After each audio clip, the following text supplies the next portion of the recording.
Good afternoon, Nova Nation. It's WXVU Sports Director David Szczepanski here at Hope's Cookies as we get ready for tonight's Big East battle between Villanova and Georgetown here on Martin Luther King Jr. Day. The second time in the last 3 seasons that these two teams have met up at the Finn on Martin Luther King Jr. Day. Should be a fun one tonight at the Finn here on the main line. Villanova, they are 12-7, coming off of an exciting win, a close win, but an exciting win at the Wells Fargo Center on Friday evening. Villanova defeated Providence 75-73 behind a historic night from Eric Dixon. He scored 23 points at one of his best games in the last few weeks. Dixon officially passed Josh Hart for sole possession of 10th place in Villanova program scoring history. A great night for Dixon, a great night for the Wildcats. Luka Poplar also had his 5th double-double of the season against Providence, and Jameer Brickus scored 18 points, including 14 points in the final 20 minutes. Villanova, they are 5-3 in conference play, and a nice way to snap their 2-game losing streak against Xavier and St. John's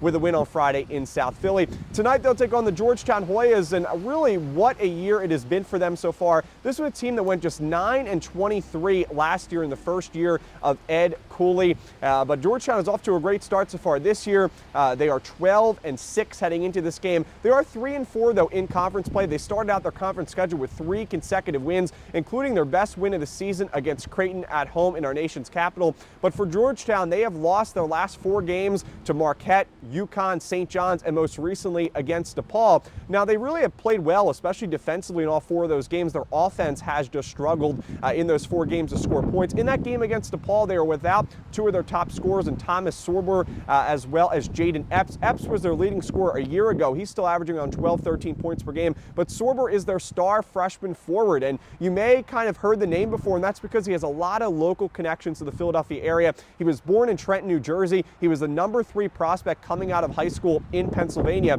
In addition to that, he also started Archbishop Bryan High School in Northeast Philadelphia, so a lot of local connections for Sorber. He is averaging more than 14 points per game, but Sorber and Epps both did not play in that game against DePaul. Sorber was out with an elbow injury. Epps was out with a hamstring injury. Both of those players are questionable to play tonight against Villanova. Needless to say, if Georgetown wants to score points efficiently, they would like to have their 2 scorers in the starting lineup tonight. But even if their 2 top scorers or 2 of their 4 top scorers don't play, they also have Malik Mack, who's a transfer from Harvard. He's averaging almost 14 points per contest. And then also Makai Peavy, who's a transfer from TCU. He's averaging 13 points per game as well. So they have a lot of scorers that are in that 12, 13, 14 points per game for them. But really, besides that, Georgetown does lack some depth, and especially without Sorber and Epps, they will have some struggles offensively. But this is a team that averages 73 points per game. They're an okay shooting team from behind the arc, but they're really led by their defense. This Georgetown team, they give up just 65 points per contest.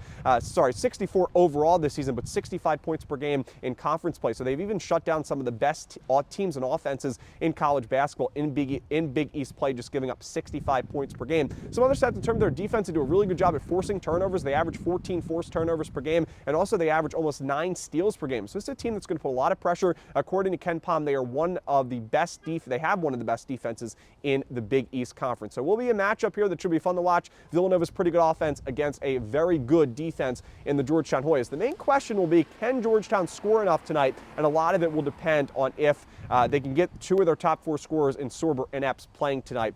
Definitely stay tuned to my social media. I'll update you as soon as we find out more information in terms of their injury updates. But for Villanova, this is a game that they should win, especially if Sorber and Epps don't play in this game. They're about 9-point favorites depending on where you look tonight. Villanova has been dominant at home this season. They are 9-1 at the Finner Pavilion, 10-1 overall at home this season, including the win on Friday night against Providence in South Philadelphia. Thanks for tuning in to this preview video. It is very cold outside. I have my snickerdoodle cookie staying warm in the car. I'll post pictures of that later. But coming to you from Hope's Cookies, I'm WXVU Sports Director David Szczepanski. Our WXVU pregame coverage will begin at 5:30 p.m. Tip-off will be at 6 p.m. from the Finner Pavilion. Hope you can join us tonight. Have a great rest of your day, Nova Nation. And as always, go Cats!